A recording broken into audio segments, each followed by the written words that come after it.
फादरगण, staff members और प्यारे विद्यार्थियों, हम लोग को तुरंत नाच गान देखने की इच्छा हो रही होगी, लेकिन आज जिस मकसद से हम लोग यहाँ जमा हुए हैं उस मकसद को जाने बगैर हम लोग नाच गान करेंगे तो हमारे नाच गान का कोई औचित्य नहीं होगा। इसलिए हम लोग थोड़े शब्दों में, चाहे थोड़े लंबे शब्दों में, क्या है आज के इस अवसर का मतलब और हमारे अधिकार को जानना, मैं सोचता हूँ हमारे लिए अति आवश्यक है।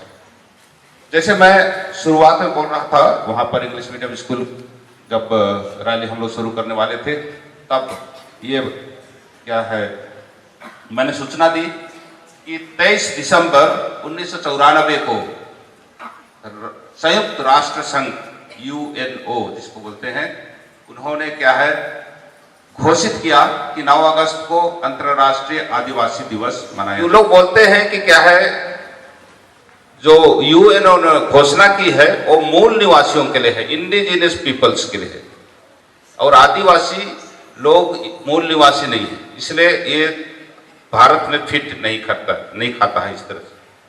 लेकिन मैं बोलता हूं कि जो यहां पर शुरू से हैं उन्हीं को मूल निवासी कहते हैं, और जो यहां पर शुरू से बसिंदे हैं उन्हीं को आदिवासी कहते हैं, इसलिए दोनों में कोई फर्क नहीं है।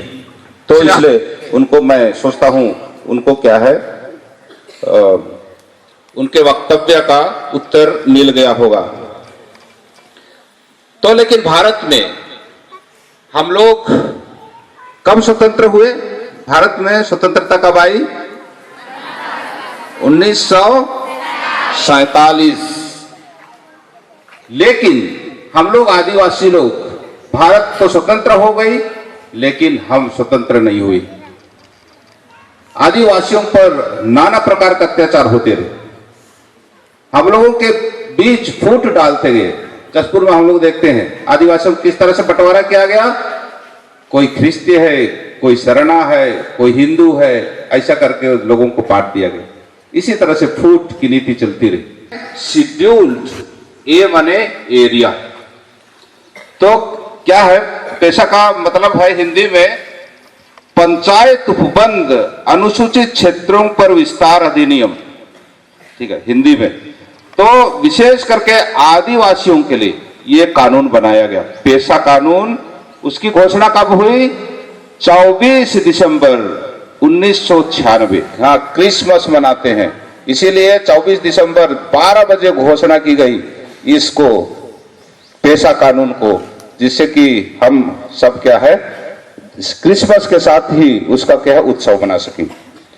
तो हम लोगों को स्वतंत्रता कैसे मिली? 24 दिसंबर 1996 को स्वतंत्रता कैसे मिली उसके बारे में मैं हम लोग को जो अधिकार मिला है उसके बारे में बताना चाहूंगा, क्योंकि हम लोग को जानना जरूरी है।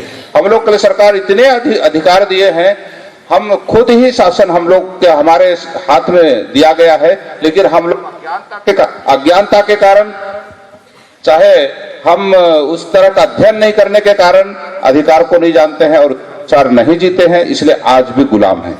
तो हमारे लिए क्या अधिकार दिया है पेशा कानून से भारत सरकार, उसके बारे में मैं क्या है जो बहुत अति महत्वपूर्ण है उसी के बारे में कल बताऊंगा। बिंदु है उसमें प्रत्येक ग्राम सभा आम लोगों की परंपराओं, उनकी सांस्कृतिक पहचान, अपने गांव की सेवा में आने वाले सभी संसाधनों और गांव समाज में हर तरह के विवादों को अपनी परंपरा के अनुसार निपटाने के लिए सक्षम हैं। देखो, तो यहाँ पर कई चीजों को एक साथ रखा गया। हम अब जो अभी नृत्य करेंगे ये हमारी सांस्कृतिक धरोहर है, इसको बनाए रखने का अधिकार हम लोग को। हमारे आसपास संपदाएं हैं, कई धन दौलत हैं, जैसे पेड़ के क्या है फल हम लोग को प्राप्त होते हैं, उनको भी संचय करना और उसको बेचना ये ग्राम सभा का अधिकार का क्या है कारखाना है। तो गिट्टी को बेचना है नहीं बेचना है ये ग्राम सभा को तय करना है, क्योंकि सारा पहाड़ जंगल आदिवासियों के सीमा के अंतर्गत आता है। ये अधिकार हम लोग को है। कितने लोग जानते हैं इसको? जानते हैं? आज देखिए हम लोग के नदी, हम लोग के सीमा के अंदर की नदियों को ऐसे ही क्या है व्यवसाय जो करते हैं उन लोग ट्रैक्टर के ट्रैक्टर और ट्रक के ट्रक बालू को ले जा रहे हैं और हम लोग कुछ नहीं बोल रहे हैं। हमारा धन को लोग लूट रहे हैं, चोरी कर रहे हैं, हम कुछ नहीं बोल रहे हैं। हमारे पहाड़ों को लोग गिट्टी बना के बेच रहे हैं। मानव व्यापार बंद करो, बंद करो। और एक बार बोलिए तो, मानव व्यापार बंद करो, बंद करो। तो ग्राम सभा का एक अधिकार है कि हमारे जो विशेष करके हमारे जो क्या है बेटियां, जिनको क्या है बहला फुसलाकर मेट्रोपॉलिटन सिटीज महानगरों में लिया जाता है, दिल्ली में, मुंबई में वगैरह वगैरह, तो उनको जाना है कि नहीं जाना है, कौन निर्णय लेगा? ग्राम सभा। ग्राम सभा निर्णय लेगी कि किसी बेटी को अगर वो क्या है अडल्ट है मतलब प्राउड है, तो हम लोग उसको असल में नहीं रोक सकते। लेकिन विशेष रूप से जो हमारी 5वीं अनुसूचित क्षेत्र है, जसपुर 5वीं अनुसूचित क्षेत्र में आता है, जहां पर 50% से अधिक आदिवासी लोग रहते हैं, उसको 5वीं अनुसूचित क्षेत्र कहते हैं। और जहां पर उसके तैयार की गई सूची में से वही चुनेगी। तो क्या है, अभी हम लोग के पास 2 प्रकार के कार्ड बनते हैं, बीपीएल और एपीएल। इसको कौन डिसाइड करता है, कौन निर्णय लेता है? सरकार। इसलिए अपने लोगों को क्या है बीपीएल में डाल देते हैं, जिनके पास पक्का घर है उनको भी क्या है गरीबी के नीचे वालों में डाल देते हैं, और जो गरीब हैं उनके लिए एपीएल का कार्ड, एपीएल माने अबव पॉवर्टी लाइन, मतलब गरीबी से ऊपर वालों के लिए कार्ड मिलता है, उसको एपीएल कहते हैं ना। तो क्या है, जमीन को गैर आदिवासी लोग नहीं खरीद सकते, ठीक है, ये कानून है। लेकिन कई बार हम लोग देखते हैं हमारे पास तो सब आदिवासी जमीन था, लेकिन शहर बस गया, तो इसका दुरुपयोग हुआ है। तो उसके लिए हम लोग को क्या है, क्योंकि हम लोग अधिकार नहीं जानते, इसलिए आवाज नहीं उठाते हैं। तो पता नहीं आप लोगों को कैसे लगता है, क्या करना चाहिए। और अगर कोई जमीन भी ले गया आदिवासियों का, तो उसको वापस करने का अधिकार ग्राम सभा को है ना। कोई ठग के ले गया, मान लो आपकी जमीन को, आपके पिताजी की जमीन को, चाहे किसी की जमीन को, आदिवासी की जमीन को, तो उसको वापस लौटाने का अधिकार भी ग्राम सभा को। गांव में किसी भी नाम से भरे जाने वाले हर तरह के बाजारों के प्रबंध करने की शक्ति, मतलब गांव में बाजार लगाने का अधिकार भी ग्राम सभा को है। बोलूंगा थोड़ा सा। तो आखिर में हम लोग इस तरह से क्या है कंक्लूजन निकाल सकते हैं कि इस नए कानून में ग्राम सभा क्या है सबसे ऊपर। हमें बहुत अच्छा लग रहा है।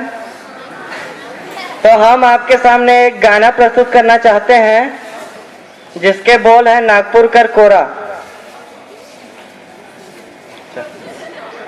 नागपुर कर कोरा, ए नागपुर कर कोरा, ए नागपुर कर कोरा, ए नागपुर कर कोरा, नागपुर कर कोरा, नदी नाला डगा डुगो बान रे बदिरा, भरले कोता गाजीपुर टिंडा समय झूला झूल रे लो, भरले कोता गाजीपुर टिंडा समय झूला झूल। चल रे चल कंगरा चल, खेल रे खेल खसरी खेल, बिना इंजन बिना तेल गाड़ी लोहर दगा में, घर घर रे अचरा, घर उड़ेला बजरा झूल रे लो। बाप के तो लो की आशीष बाटे, बाप के तो लो की आशीष बाटे, सुन रे सुन बतिया मान अपन घरे लो, भरले कोता गाजीपुर टिंडा समय झूला झूल रे लो, भरले कोता गाजीपुर टिंडा समय झूला झूल रे लो। मैं आप लोगों के सामने एक अंग्रेजी गाना गाना चाहता हूँ।